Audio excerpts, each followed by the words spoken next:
Hello and welcome to my channel. Well, this video is really more about, it's something that only affects people that collect knives. And let me kind of like define collector. See, for most of my life, I was a knife user.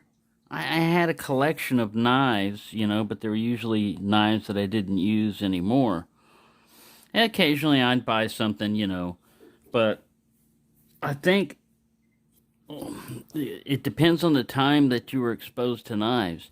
Like when I grew up, uh, your knife exposure was in like a hardware store or something like that, grocery store, something that had a knife display. And advertising, well, you know, back then, there were just TV channels and they didn't advertise a whole lot of knives and stuff. And even if they did, your parents controlled the channel, what channel it was going to be on, so you couldn't watch whatever you wanted to watch. So, what I'm saying is basically because of the internet, you can become more informed of a kind of like a knife user. And it basically, if you watch a lot of knife channels and stuff and you like knives, sooner or later you're going to start acquiring knives. And this is where I'm talking about the problem for knife collectors. And that is, if you start getting a bunch of different knives, you can only carry so many. So, what I have usually is a kind of like a system where I have a belt knife now. Now that can either be, like currently it's the Buck 110 Auto. It's taken the place of a, a belt sheath knife, But usually I'll have a sheath knife, like a Puko or something like that, on a dangler. And then I have the very first pocket knife, which is like your pants pocket and everything. It's usually always this Elementum. Now, when I get that Kalishnikov, this one might start being replaced by the Kalishnikov just to give it some rotation, maybe because after a while, if you start collecting knives or getting knives, you're going to have so many choices, to what to throw in your pocket that if you don't purposely rotate it, you're going to be winding up just getting other knives and not, maybe not using them much, In my case, what I carry on me personally each day doesn't usually change a whole lot because I don't go out, uh, outside very often. So all my knives are right here, and I have a box sitting right next to me, which I've shown before, where I put some of the latest knives in, that I can mess around with and everything. Because you got that new knife syndrome a lot of times when you collect knives. You'll get it and you'll like it, and you'll mess around with it, and then something else will come in and you'll have to put it up. You say, okay, I can't carry this anymore. I'm going to have to switch over to something else. And you'll carry the new knife.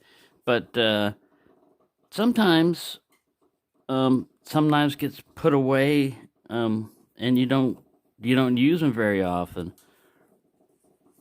And other times you use the crap out of them. So I don't know where I'm going with this. I guess it's just saying that it's if I was doing I had a job and I had to carry, like, all right, this is how many knives I'm going to carry with me each day. Then yeah, I could set it up where each time, like, all right, I'm going to change this guy out. The traditional is going to switch over to something else. I'm going to use this guy, or I could do it that way.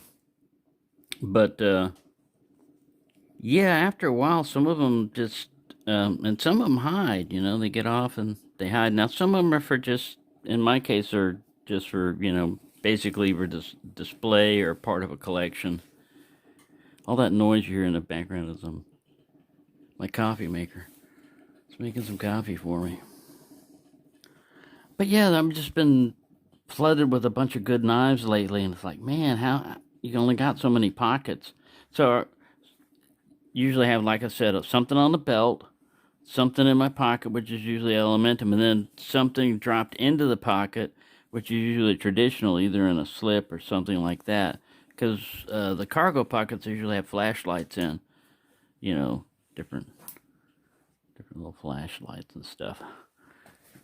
So that's the way I run it, you know. And if I need more knives, if I'm going somewhere, I can throw one in my back pocket and another one um, in another cargo pocket. So yeah, it's just hard, you know, to get to where you only got so many hands, and you got a lot of good knives that you can play around with, but you only got so much time, and there's only so many things you can cut. You know, I mean, I guess that's why some people get into whittling, but they usually only stick with like one or two knives when they're doing whittling. They find their favorite and they stick with it. I'm just talking about if you get into a collection, start collecting knives. Um, some of them you know are you're never gonna use or use very little. You know, like a tiny Barlow. You know, with a little tiny, super needle thin, kind of like blade. Don't use that one very much. Yeah, actually, this is one of the ones where it was zoomed in and there was nothing of reference, so I thought it was like a regular sized Barlow. Now I've started noticing, watch the nail nicks. Look at how wide the nail nicks are and everything. If it's a wide nail nick, then it's probably a small knife. But yeah, you learn the hard way. Yeah, and I think it was like $16 for this one because I thought, oh, these are rare. I haven't seen. You can get them pretty cheap. I think Blade Matrix, when they were selling them, these were selling them for like about $4 or $5. So yeah, you can be taken. You can be fooled. They're all right, little Barlows. But anyway, yeah, that's my dilemma. Is what to carry, what's going to be in the current rotation, because you got so many different knives that you could carry and use, but you've only got so many pockets and so much time. If you like novelty knives, this one right here, this is like a Rough Riders rendition of a novelty knife, but with like good materials. I mean, like a really solid lockup. It doesn't feel cheesy. It doesn't feel like it's gonna fall apart anytime soon. You got a known steel 440A, so unlike a lot of the other novelty ones. And I like these little motifs, you know. They're chasing a cow. Well, here's a cowboy up here. He's thinking, wow, when am I going to be able to pull over and get a smoke? Tired of this cattle dust. Yeah, they tell a story. They tell a story. So, there you go. Sorry, that was just kind of a rambly one, but yeah, it's something that only applies to people that have more than one knife or use a bunch, you know, use more than one knife. Some get put back, you know, if you've got a lot of knives, they get put back in that display case or storage case or toolbox or whatever. And they don't get pulled out very often. You have to make a physical effort, you know, like, all right, I'm going to start carrying this one. I'm going to start carrying it. And you do that for a little while. I don't know. I guess it's up to you, you know. Some people are collectors because they don't want to use them. They want to leave them pristine and everything for possible future sale. I like to use them if I can, but like I said, you get too many.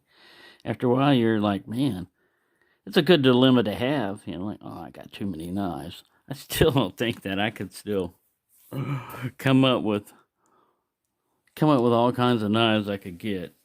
Why? I don't know. You know, like I said, I got more than I need, but I need more than I want. I don't know how. Did I mix that one up? I want more. Anyway, something happened there. Brain fart. Don't get dinosaurs involved with your knife collecting. They make bad decisions sometimes. All right. Thank you for watching and have a nice day.